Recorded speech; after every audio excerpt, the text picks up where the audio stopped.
Hello and welcome to Bitsbox World, Builds Made Easy. Hi, I'm Tom, and today I want to have a go at making some roads as cheaply and as accessibly as possible. I bought these three rollers, not used them before very much, and I wanted to give it a go, seeing what I could do with these out of the materials around my house and if I could make some roads, possibly useful for walls as well for making some buildings. But let's check it out. Let's get into it. And here's everything that I'm going to be using today. So some air drying clay that I've borrowed from my kids. Hopefully they won't miss that. Some painter's chalk because I'm meant to be doing stuff around the house. But you know, wargaming's much more fun. And then I made a jar full of sprew goo. So if you've not seen sprew goo before, check out my videos. I've got a whole load around this. But first off, we're going to start off with the air drying clay. The reason I've chosen this variety of clay is because it does dry a lot quicker than normal clay. You don't have to bake it as well.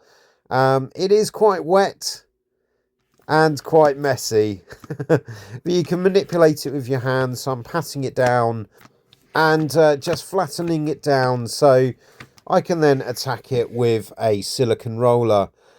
The reason I chose silicone was hopefully it wouldn't stick to the clay, but the clay is very sticky and needed a bit of water just to get rid of that stickiness and make sure that everything rolls out nice and flat. So a bit of water with some washing up liquid, put that on the roller and jobs are good, and this should make the clay roll out nice and easily and be less sticky on the roller.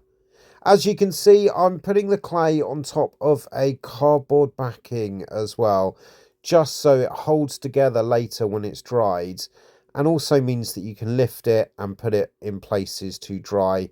It rolls out nice and thin, but you don't want it too thin because you still want to get the texture off those rollers. Now these rollers, they are just 3D printed. You can get them from anywhere like Amazon or Temu. So mine are from Temu and they're decent. They are all right. So go and check out some of my videos on buying a haul from Temu, because I've bought a few bits for wargaming needs from there, and these work really, really well. So getting them a bit wet and soapy just helps to improve the roll. Make sure the clay doesn't stick to the roller as you roll through. And yeah, it looks all right. Making sure you line them up, you can make a really good, decent indentation. And I do like this first effect. It's sort of a stony wall effect. It's nice and straight lines, straight angles. Next up is the painter's chalk then. I've not used this before, but it's good for filling in holes and gaps. And I thought if I made a nice thick layer, again on cardboard, then maybe I could use this for some buildings or some walkways or paths or something like that. I'm just going to get my finger a bit wet and soapy, and then I can start smoothing out this painter's chalk. So it's a little bit like filler. You could probably use filler as well. They do dry differently and they do have different textures. So this goes, I want to say, a bit more rubbery, which is what I wanted. I wanted it to have a bit of flex rather than being like filler, which can be quite brittle and break. And you can make this fairly thick as well. It doesn't come up as thick as the clay, obviously, but just flattening it out with your finger using a bit of soapy water really makes it a good flat surface for the roller. Again, you're going to want to put a bit of soapy water on the roller just so it doesn't pick up the painting chalk as you go through. And this second roller that I'm using is a bit more of a stone effect, like a stone wall potentially. I do quite like it. I think I prefer the first one, but I'm going to make a ton of this because it's nice and quick and easy and simple. And this is going to be a bit thicker as well than my first attempt. But I'm going to use all 3 rollers on this one, just so you can really get a good view on the different textures that come up from these rollers. So I think that's looking quite good. And then the third one is more sort of a cobbly stone effect, so that might be good for some paths as well. Not bad, not bad.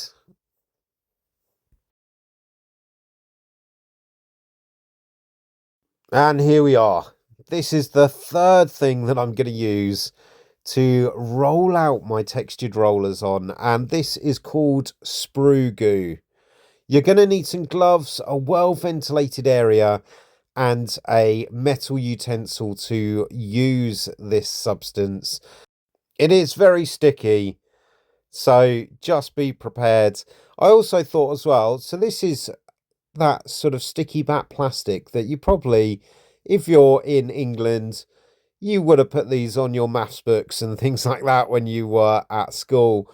But I'm going to use this. It's a bit of an offcut from some other projects that I've been working on, but the paper is sort of waxy, so you can use the sprue goo on top of it and it won't stick, which is really great because this stuff is super sticky until it forms a skin.